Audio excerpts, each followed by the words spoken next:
This is the Penn State heart, the heart that was used to keep Tony Mandia alive for 10 days here at the Hershey Medical Center in Hershey, Pennsylvania.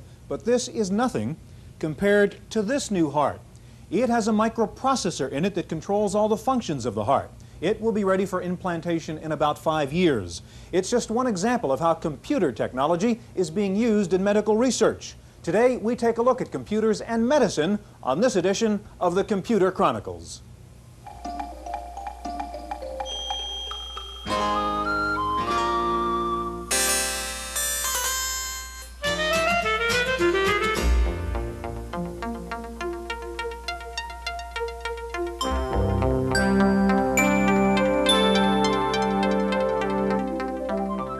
The Computer Chronicles is made possible in part by AFIPS, the American Federation of Information Processing Societies. AFIPS, along with these constituent societies, brings you the National Computer Conference, NCC 86, offering a showcase of advanced technology and the industry's foremost professional program. For conference information, call 800-NCC-1986. Additional funding is provided by McGraw-Hill, publishers of Byte. Byte's detailed technical articles on new hardware, software, and languages cover the latest in microcomputer technology worldwide. Byte, the international standard.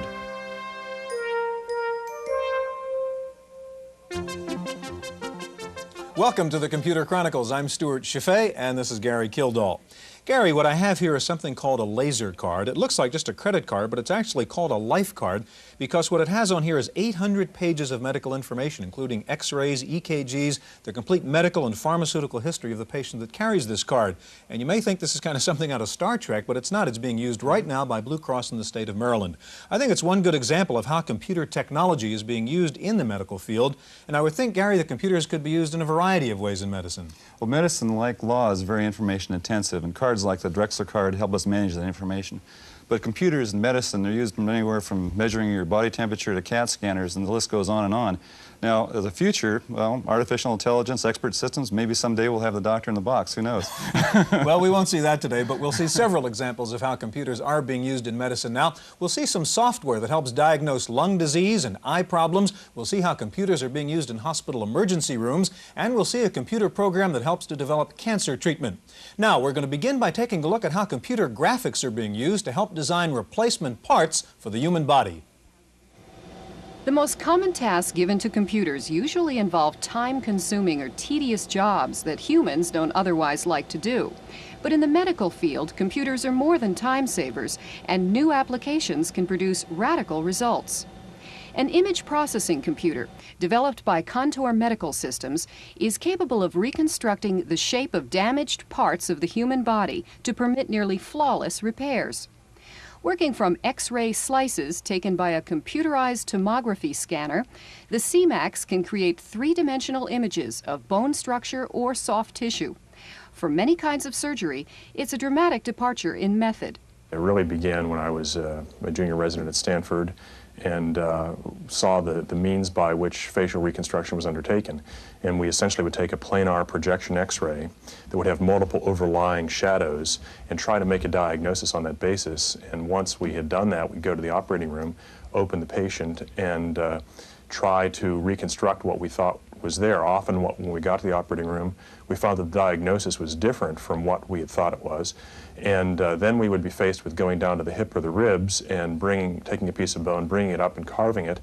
The definition of what the problem wasn't clear, and then it really relied on art and the ability of the individual physician to carve what had to be placed and have him place it. What I was trying to do was to make it a scientific, well-defined exercise. The system begins by highlighting selected areas of the scan, picking out the boundaries of different tissue densities. In this cross-section, looking up from the jaw, the skull bone is distinct from the inner organs and soft tissue because of its different mineral density.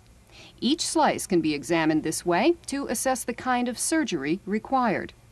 In the case of unilateral damage, CMAX will first create a mirror image of the intact side and then fill in the missing parts for perfect symmetry. The software provides a neat mathematical solution to an aesthetic problem, with some limitations. Computers won't replace surgeons, and what one can deliver in the operating room is affected by lots of other things besides mathematics and cybernetics, and there are so many factors that affect what can be delivered that generally in a facial malformation of that magnitude, one tries to get a reasonable looking face, but nature and physiology don't allow us the luxury of picking specifically the fine nuance of what detail we might like. To complete the process, once the program has designed a screen model of the missing part, a plastic mold is carved by a software-driven milling device. The mold yields a precise model of the final synthetic or bone graft replacement. I think that there's going to be a computer explosion in medicine over the next decades, and this is the beginning of an exciting era and approach to surgery and medicine, and the computer and the physician are going to be inextricably linked.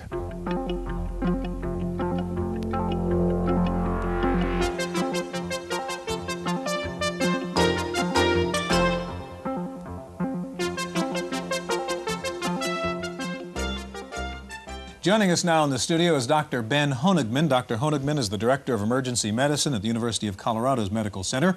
And next to Dr. Honigman is Mark Tuttle, a lecturer in computer science at UC Berkeley and a specialist in computers and medicine. Gary? I'll start with a real general question for Mark, and just how effective the use of computers been in medicine these days?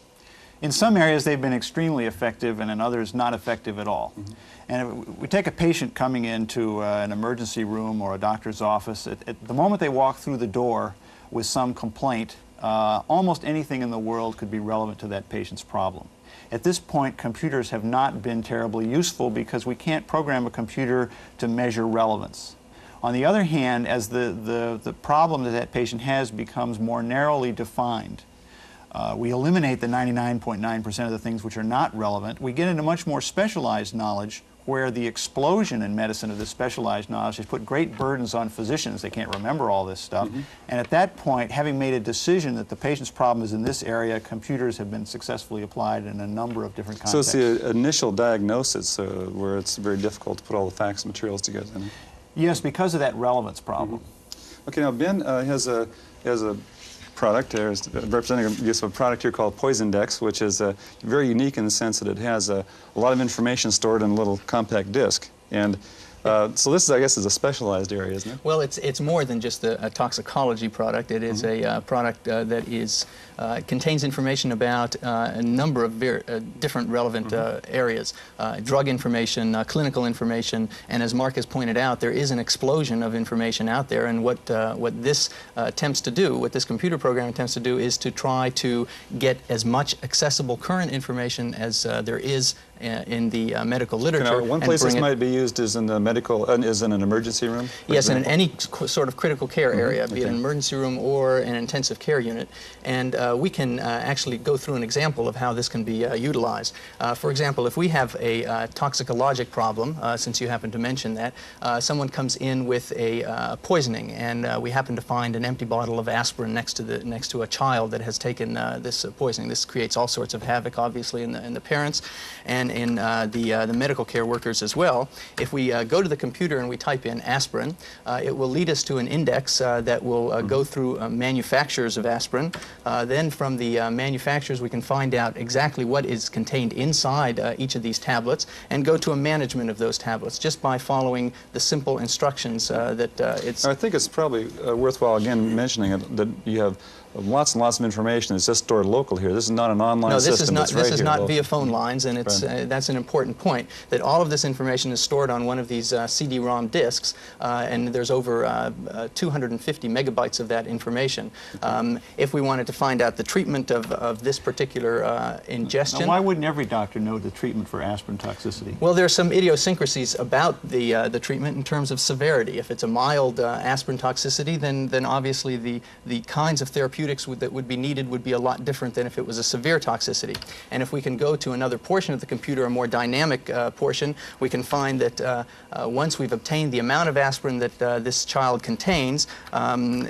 we can So this is a type blood that in. test This is a result. blood test result that we've obtained from the laboratory. We determined that it's the ingestion is about 6 hours old, and we see that this is a very severe toxicity. Once we know it's a severe toxicity, then there are different parameters of treatment that we need as opposed to the milder toxicities. How would a doctor have found this information before a system like this was available? Before this, there would have to be searches through textbooks, or searches through journals, or searches through microfilm, or other kinds of mediums. Or they'd make the wrong choice. Well, they wouldn't make the search. Or they wouldn't make the search, and they may Just have... make the best judgments they have That's in the right. circumstances. Now, the nice thing about this is obviously that the kinds of treatment that we can utilize or obtain information from this can then be transported to our colleagues in the hospital from the emergency department by just printing out this data as it comes from the computer. The other areas, let's say the child happened to have a cardiac arrest, just the heart stopped. What we can then do is children have various weights, and we don't know what the exact dosages are for any particular child in terms of that weight. And what happens if they get the dose wrong? Well, because of the small size of the child, any wrong dosage might create havoc in terms of treatment. Let's say we didn't even know what the weight was, but we guessed that the child was 24 months old, or we knew that the child was 24 months old. What the computer can then tell us is give us specific information about dosing for that weight or age of a child, and then again we can print that out and utilize that at the head of the bed and go from there. In the sense of all the lawsuits and so forth against doctors these days, do you run any risk of being sued if your information is, say, wrong in a situation like this? And some entries are wrong?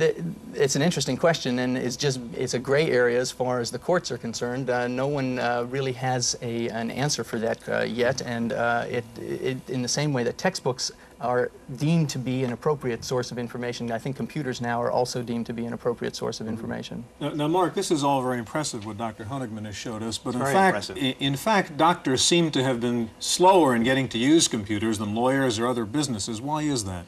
One of the answers is that there's a fundamental confusion about the worth of their judgment. Some doctors would take pride in the fact that they were helping their patients by doing this calculation in their head.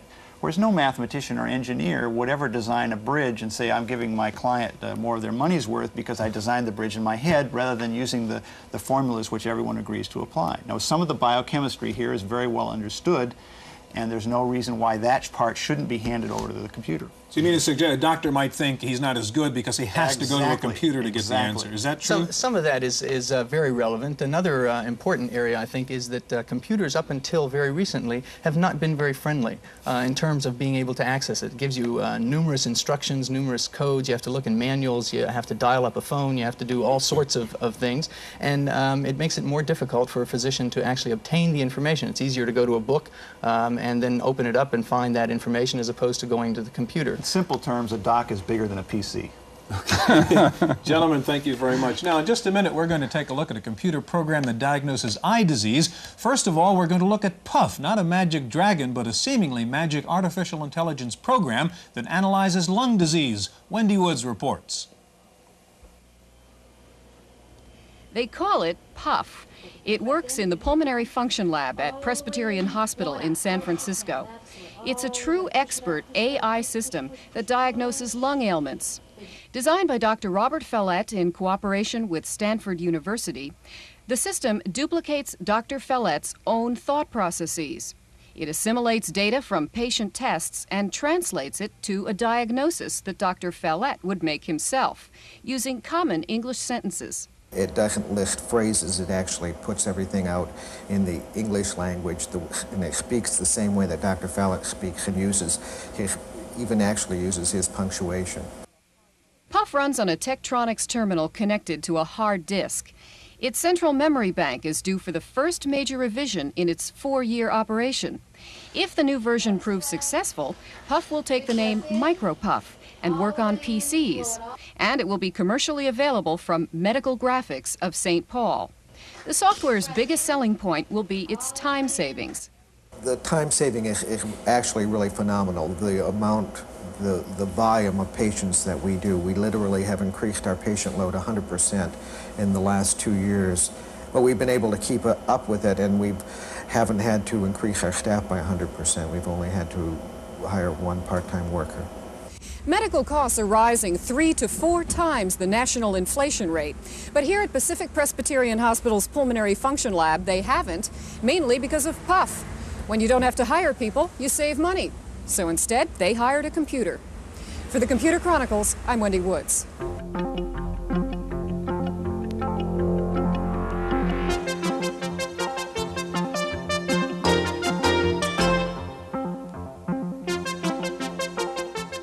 Joining us now in the studio is Dr. Chandler Dawson, director of the Proctor Foundation at UC San Francisco, and also Dr. Mark Musin with the Medical Computer Science Group at Stanford University.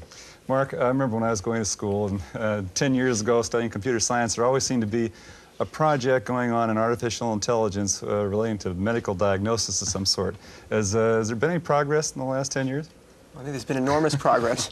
It is interesting that the domain of medicine has been the area where a lot of artificial intelligence research in general has been directed. There are certain things about the domain of medicine which make it interesting for that work. I think what we're beginning to see now is that a lot of the work that was done in the last decade is being put to practical use to some degree, and that's very encouraging. Now, your particular project, could you tell us a little bit about that? Sure. I'm working on a system called Oncoson, which is an expert system at Stanford which provides advice to doctors who are taking care of patients who are undergoing chemotherapy according to certain protocols. Now, is this actually, it's in practice, it's a practical usage of the program, right? It's being used daily? That's right. It's used in an experimental way in the oncology clinic right now. Now, what is the success of that program, Ben? Do the doctors like it? Is it a threat? Does it help them out? Well, it certainly represents a way where computers are being used in a new way, and so the doctors approach it with some degree of ambivalence, although they're certainly surprised at how well it's able to give advice in certain regards.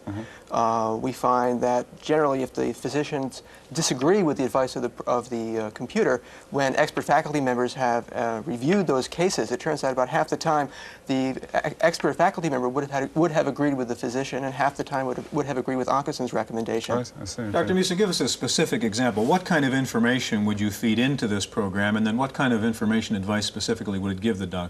Well, we're dealing with patients who are undergoing very intensive treatment for cancer. And generally that involves many different kinds of drugs which are given in special sequences over time.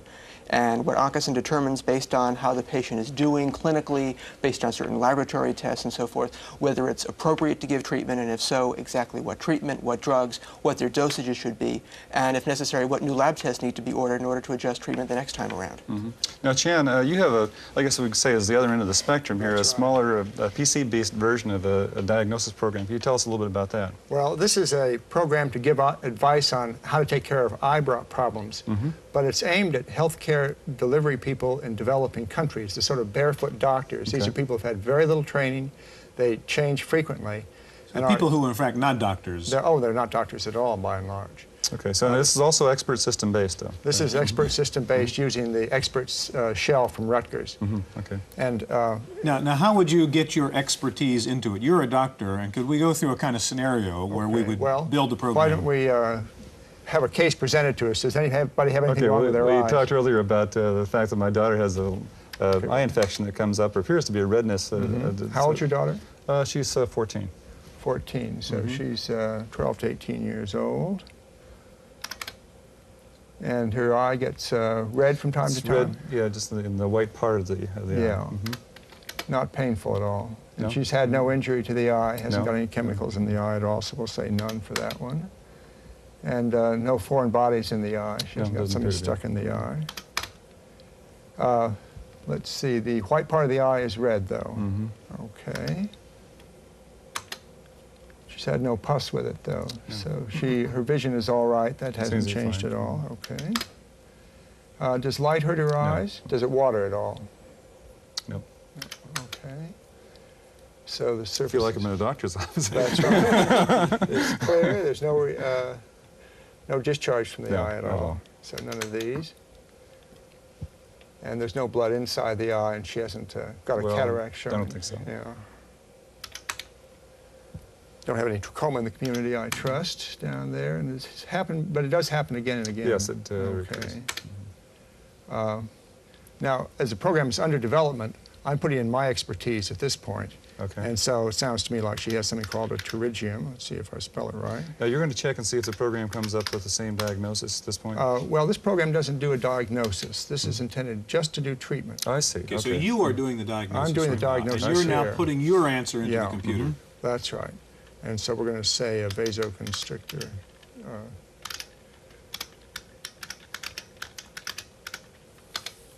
And this summarizes the findings on the program. This is a child between 12 and 18. The eye is red.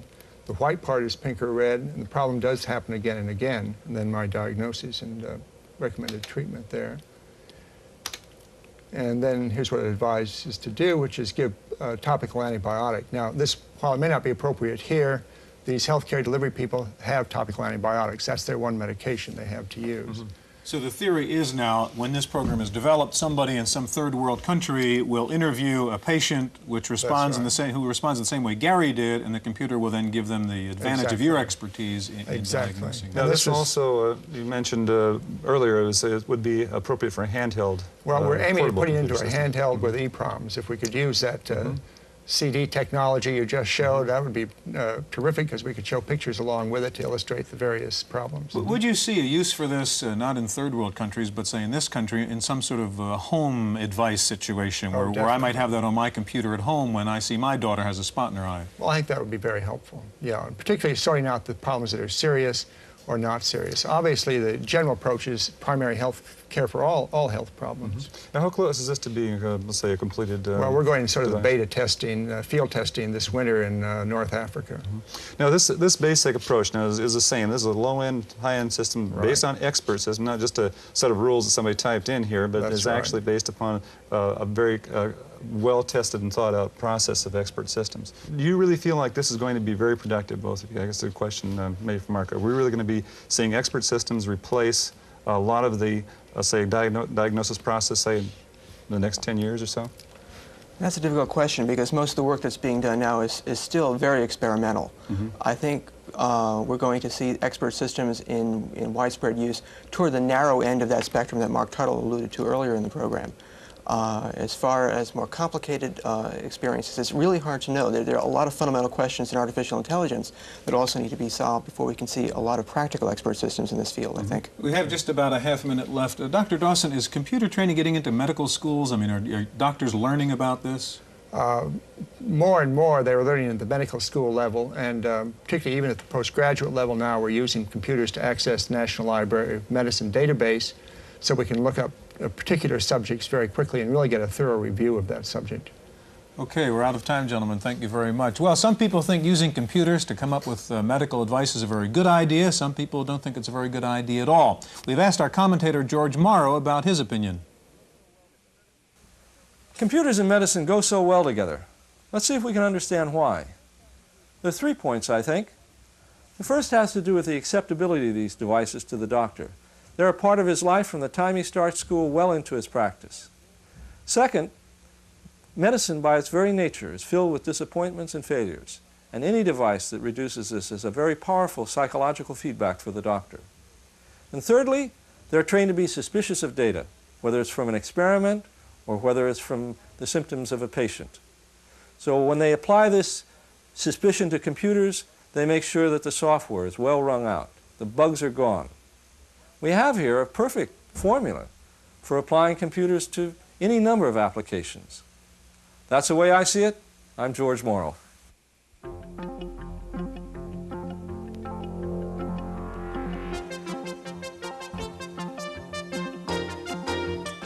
In the Random Access file this week, MS-DOS on the Macintosh. Reports are that Apple President John Sculley has told industry analysts that Apple will soon offer the MS-DOS operating system as an option on the Mac. Apple says it does not plan to get into the PC clone business, but said MS-DOS and Unix would be available on future Mac systems.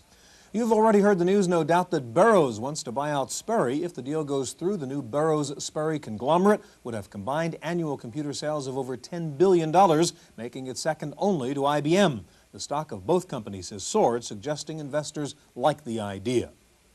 Some disturbing research out of London this week. The British National Library has been looking into converting to optical storage, but after testing CD-ROMs, the British are challenging the claim that the laser discs last forever.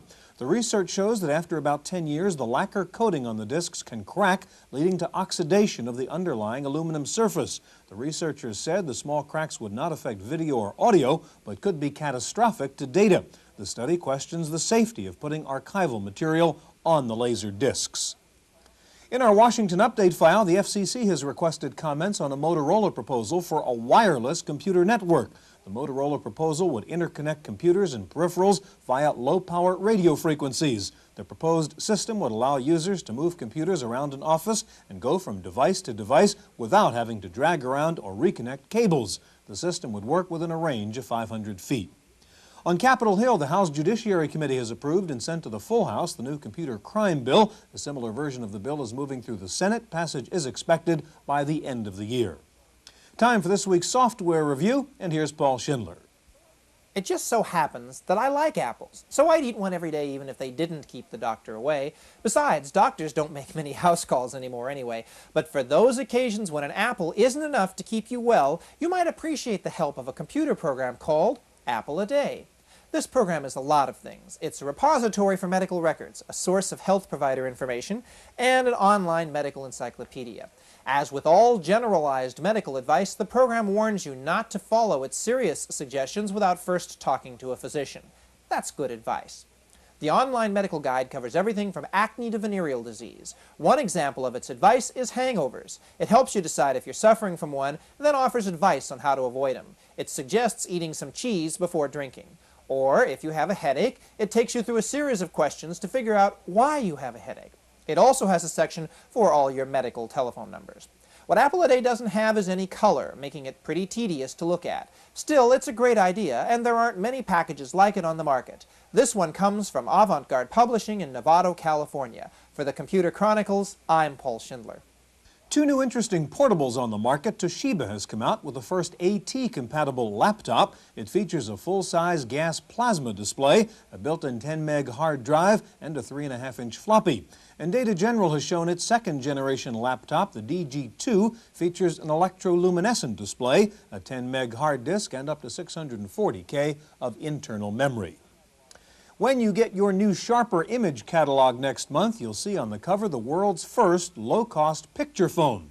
The picture phone technology has been around for 20 years but never quite taken off. Now Mitsubishi is coming out with a home picture phone for under $1,500 that sends still photos over ordinary phone lines. It takes a few seconds to send the picture, during which time you can't talk. The new Pic phone is being distributed by Luna Telecom of Santa Clara, California. Finally, from Carnegie Mellon University, that respected research center for robots, parallel architecture, and the world's best chess computer, comes a new project called Sexpert. It's a sex therapy program developed by Dr. David Servan-Schreiber. He says research shows people talk more candidly about their sex problems to a computer than they do to a human therapist. The computer program asks about 100 multiple-choice questions and then recommends a treatment program for the couple. The software is expected to be available in the future for the Mac and the PC. That's it for this week's Chronicles. We'll see you next time. The Computer Chronicles is made possible in part by AFIPS, the American Federation of Information Processing Societies. AFIPS, along with these constituent societies, brings you the National Computer Conference, NCC 86, offering a showcase of advanced technology and the industry's foremost professional program. For conference information, call 800-NCC-1986. Additional funding is provided by McGraw-Hill, publishers of Byte. Byte's detailed technical articles on new hardware, software, and languages cover the latest in microcomputer technology worldwide. Byte, the international standard.